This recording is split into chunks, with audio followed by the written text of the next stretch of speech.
Hi, I'm Alan Sagano. I'm the president of ADS Consulting Group, and today's topic is about cyber insurance requirements. So, as you may know, because of all the hacks that have been going on, the premiums are going through the roof. It's harder to get the insurance. They're right, or oh, if it's Tuesday, you're not covered. If it's raining, you're not covered. All these things because quite honestly, the insurance companies are getting barbecued. So, just as a heads up, there's a lot of things that you should have in place.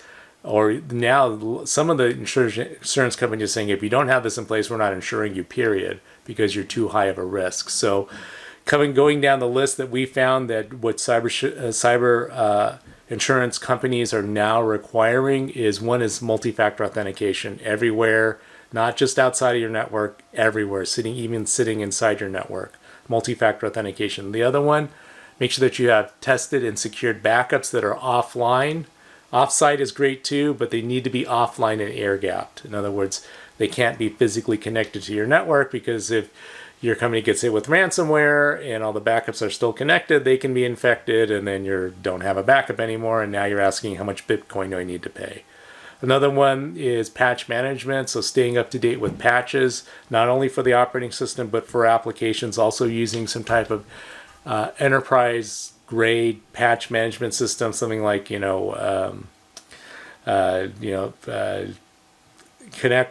or Shavlik or any number of enterprise grade Windows patch management systems. System Center is another one for Microsoft. So anything like that, you kind of need that today. Also, filtered email and web content. So making sure that email is checked for, and most people are doing this. So if you're not, you're just crazy. Spam filters, phishing filter, stripping out dangerous viruses, stripping out dangerous web links. And the same goes for surfing, right? Protecting against the malicious sites, blocking known really scary sites is something that you should be doing anyway. Also, having a protected network, siloing your network, having a dedicated management network for infrastructure, separating your IoT stuff, separating your wireless, keeping your workstations and servers separate. So that way, if you get a compromise in one of those silos, you got a fighting chance of limiting the damage by isolating that silo really quickly, which is difficult to do if you haven't set that infrastructure up in place to begin with. Secured endpoints, so again, staying up to date with patches, having antivirus, making sure they're not running in an unsupported OS, right? So Windows 7 or earlier, no bueno, right? You need to be on 10 or a supported OS.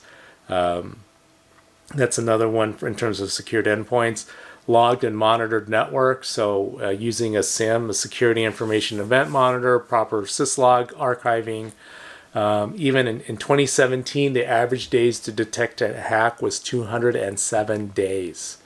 So, we often hear, hey, how long do I need to retain my syslogs? A long time.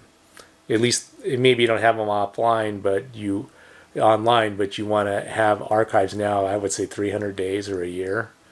That's another thing. End user training, super important as well. Make sure that your users are trained up and that we recommend that you have small bite-sized training pieces where you just dribble the training. You don't do like the annual training that's 5 hours. That's 1 or 2 minute videos, 1 or 2 minute tests, phishing tests. All those are more effective. Just dribble it in. Manage your vulnerabilities. In other words, do a vulnerability scan, do pen testing to make sure that all of your stuff is not susceptible to a hack. Possibly consider hardening your devices through any number of ways. Use a web application filter, a WAF. A web application firewall. Only allowing necessary ports. Staying up to date with stuff, only limiting stuff to necessary services, protocols, ports, blah, blah, blah.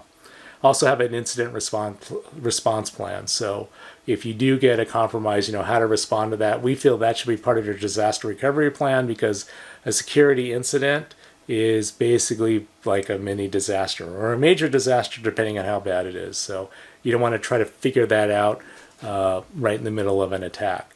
So those are the things that cybersecurity insurance companies are now asking for. If you need any help implementing any of those, we can certainly help you out. Send an email to info. I'll put it here, info@adscon.com. Thanks a lot for listening. Stay safe out there. If you like this content, please boink, hit that subscribe button, and we'll talk to you soon. Thanks a lot.